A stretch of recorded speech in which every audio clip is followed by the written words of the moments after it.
Business বাতে সোমনাথের সাথে এই এপিসোডে আপনাদের সকলকে স্বাগত জানাই।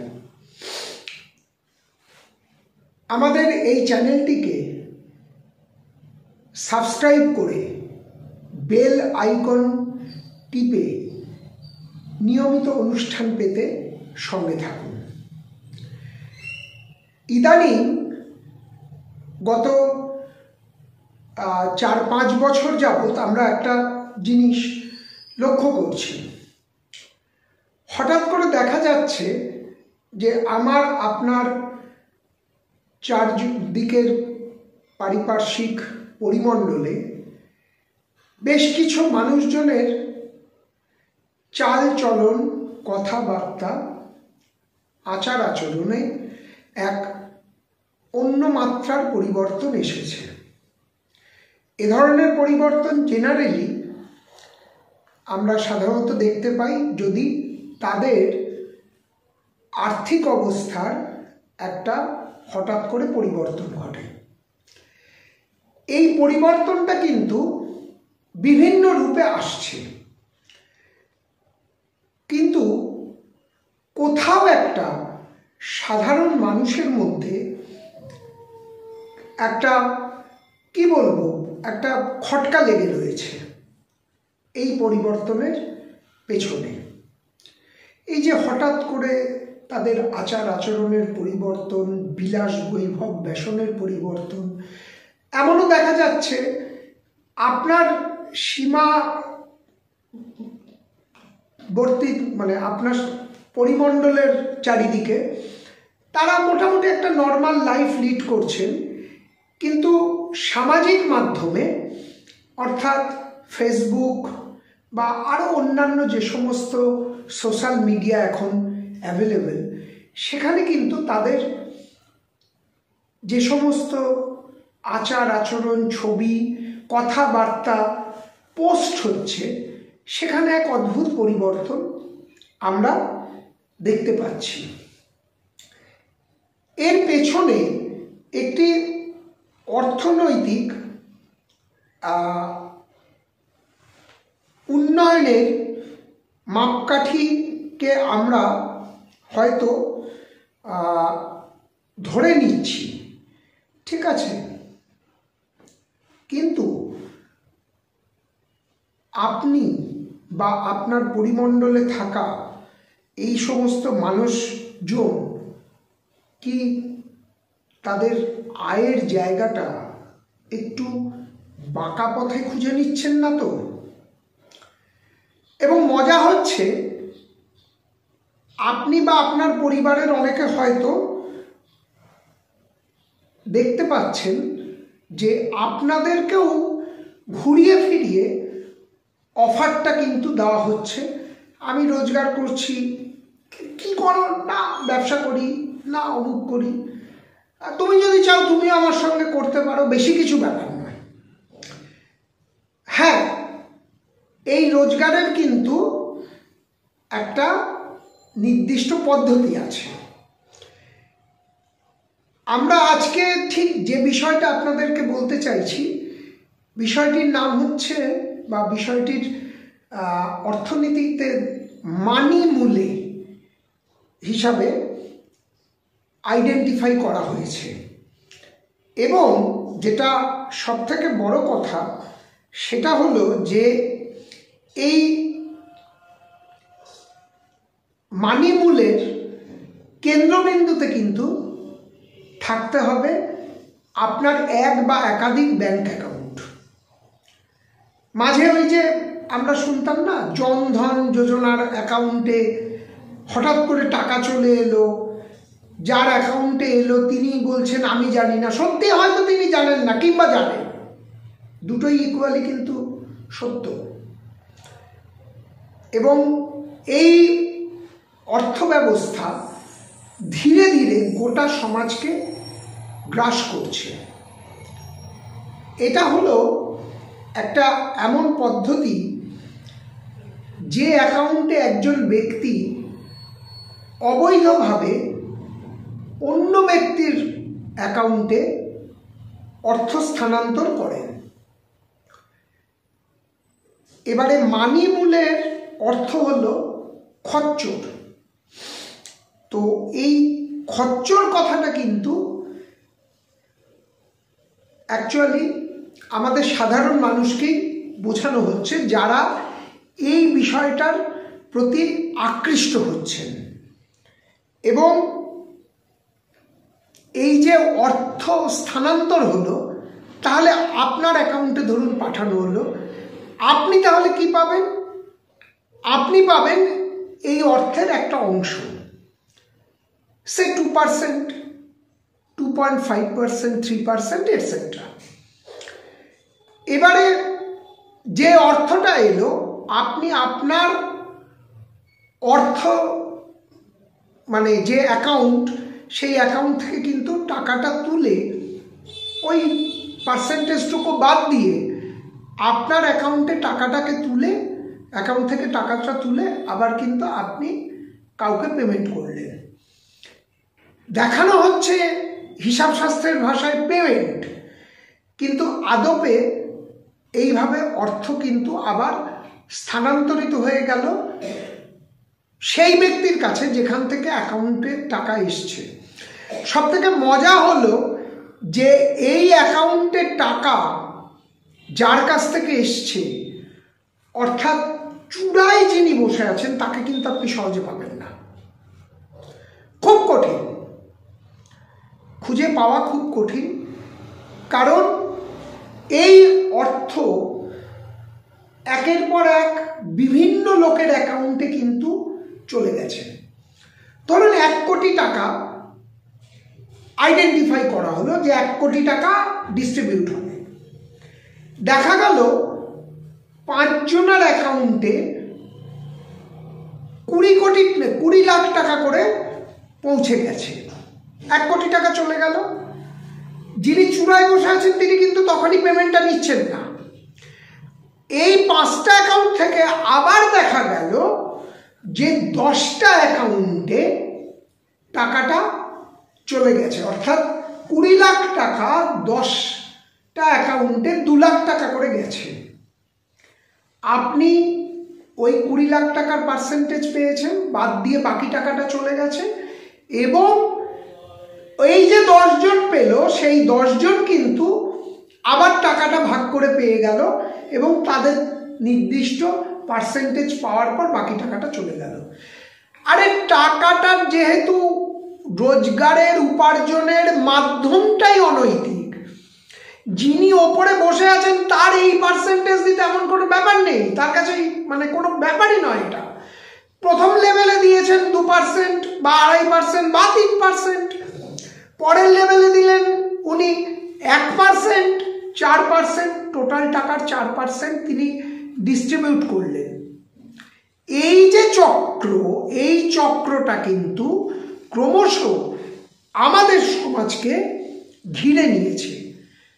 এবং যে কোনো কারণেই হোক, জ্ঞানত হোক অজ্ঞানত হোক, এরকম চক্রে কিন্তু জড়িয়ে পড়ছে, যার প্রতিফলন আমরা অর্থনীতির মধ্যে দেখতে পাচ্ছি।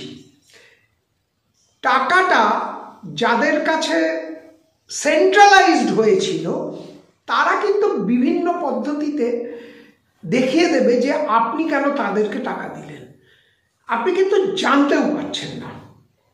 এবং মানে সবথেকে বড় কথা হলো যে money transfer agent, local processor, হ্যাঁ, প্রসেসিং এজেন্ট, এদের মাধ্যমে এক সুবৃহৎ অর্থ ঘুরে চলেছে।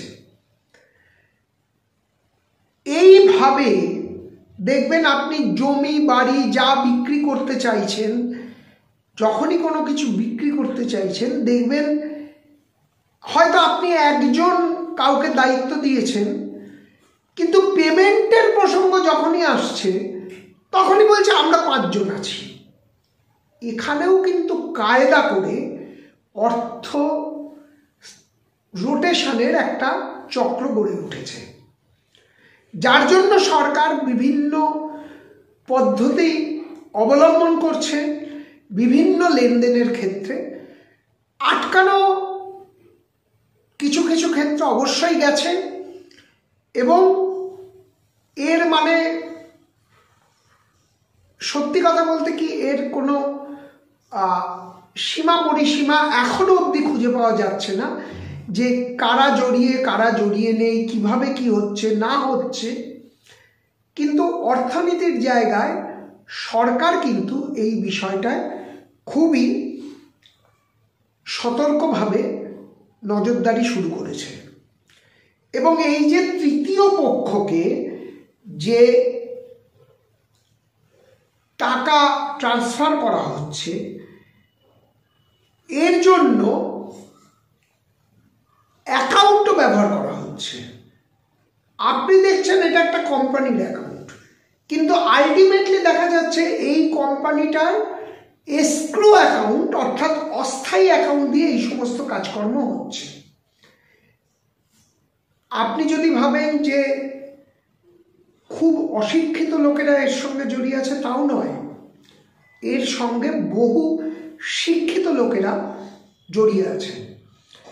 আমাদের এই এপিসোডে আপনাদেরকে কেবলমাত্র সতর্ক করার চেষ্টা হচ্ছে যে এ ধরনের লেনদেনের সঙ্গে জ্ঞানত অথবা অজ্ঞানত যদি জড়িয়ে পড়েন, তার কিন্তু ফলও মারাত্মক। যদি কেউ ভাবেন যে এই বিষয়ের শাস্তি বা নেই, তাহলে কিন্তু ভুল। কিন্তু মুশকিলটা হচ্ছে শাস্তিটা যাদের পাওয়া উচিত তারা কিন্তু পাচ্ছেন না, তারা এখনো অবধি আড়ালে থেকে যাচ্ছে, এবং এই আড়ালে থাকার দরুন স্বাভাবিকভাবে সাধারণ লোকেরা এই বিষয়টায় বলি হয়ে যাচ্ছেন।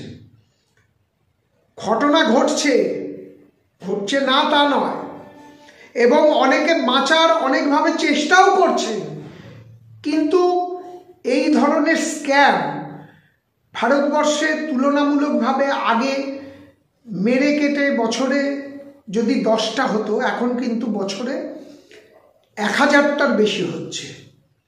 তথ্যবিজ্ঞ মহল অন্তত সেই কথাই কিন্তু জানাচ্ছেন। এবারে সবথেকে বড় কথা হচ্ছে এর সঙ্গে আবার কিন্তু 2016 সালে ব্রায়ান কেবসের দ্বারা বিটকয়েন যে প্রচলিত হয়েছিল, সেই কারণে এই কাগজে অর্থর জায়গায় বিটকয়েনের জনপ্রিয়তা আরো বাড়ছে, যেহেতু এখানে লেনদেনটা কিছুটা হলেও, মানে এই ধরনের কয়েন ব্যবসার লেনদেনটা কিছুটা হলেও চোখের সামনে দেখা যাচ্ছে বলে একদল মনে করছেন, কিন্তু এর বিরূপ বা বিপরীত মত আছে। আমরা সেগুলো আবার আরেকটি এপিসোডে আলোচনা করব। এবারে প্রশ্ন হলো, কি ধরনের, যদি আপনি জড়িয়ে যান এবং সেখানে যদি ডিটেক্টেড হয়, তাহলে কি ধরনের শাস্তি আপনার হতে পারে? জটিল এবং ঝুঁকিপূর্ণ ফৌজদারি মামলার কিন্তু মুখোমুখি আপনি হবেন এরকম ক্ষেত্রে। এবং সবথেকে বড় কথা হচ্ছে, সারা পৃথিবী জুড়ে এই জিনিসটাকে আটকানোর জন্য প্রচেষ্টা কিন্তু শুরু হয়ে গেছে, এবং এর জন্য বিভিন্ন ডকুমেন্টের বা দস্তাবেজের জালিয়াতি পর্যন্ত কিন্তু করা হয়েছে। অর্থাৎ আপনি আপনার কোনো কাজে প্যান কার্ড, আধার কার্ড, ভোটার আইডি কার্ড সমেত যে কোনো ডকুমেন্ট দেবেন, খুব সাবধানে কিন্তু দেবেন। আপনার অজান্তেই দেখা যাচ্ছে আপনি হয়তো এর শিকার হয়ে যাচ্ছেন। এবং সবথেকে বড় কথা হচ্ছে সেটা হলো যে এই ব্যবস্থাপনা আমাদের সমাজকে খুব দ্রুত গতিতে ঘিরে ধরছে, এবং এক্ষেত্রে অনলাইন ব্যাংকিংয়ের দিকটাও কিন্তু কিছুটা হলেও জড়িয়ে আছে। সরকার সে কারণে অনলাইন ব্যাংকিংয়ের পরিষেবা যারা গ্রহণ করছেন তাদেরকেও কিন্তু সাবধানে চলতে হবে বলে বিভিন্ন বিজ্ঞাপনের মাধ্যমে বিভিন্ন সময় প্রচার করে জানিয়েছেন। এবং মূলত এই মানিমুলের সঙ্গে চক্র যারা জড়িয়ে তারা আপনাকে email, chat rooms, job website, ব্লগসের মাধ্যমে আপনার সঙ্গে কিন্তু সম্পর্ক স্থাপনের চেষ্টা করছেন। আমি নিজেই দেখেছি চাকরির ব্যাপারে বেশ কিছু সাইট ঘাঁটতে গিয়ে হঠাৎ করে দেখা গেল যে তাদের একটা গ্রুপ ওপেন হয়ে যাচ্ছে, এভাবে কাজ হবে, ওভাবে কাজ হবে, এটা করতে হবে। আরে ভাই, এত কমপ্লিকেশন কেন? আমার কাজেই আপনাকে কাজে নিচ্ছি বেসড অন দিস কোয়ালিফিকেশন, আপনাকে এই ট্রেনিং দিয়ে নেব এবং তারপরে আপনি কাজ করবেন, মাস গেলে মাইনে পাবেন। নেই, ভালো করে ঘাঁটুন, সব দেখতে পাবেন। বিজনেস বাতে সোমনাথের সাথে এই এপিসোডে মানিমুলে বিষয়টি নিয়ে আমরা আপনাদের খুব প্রাথমিক স্তরে সচেতন করার চেষ্টা করলাম। আগামী দিনে আমরা এই বিষয়ে আরও অনুষ্ঠান আনব। আমাদের চ্যানেলটিকে সাবস্ক্রাইব করে বেল আইকন টিপে সঙ্গে থাকুন। নমস্কার।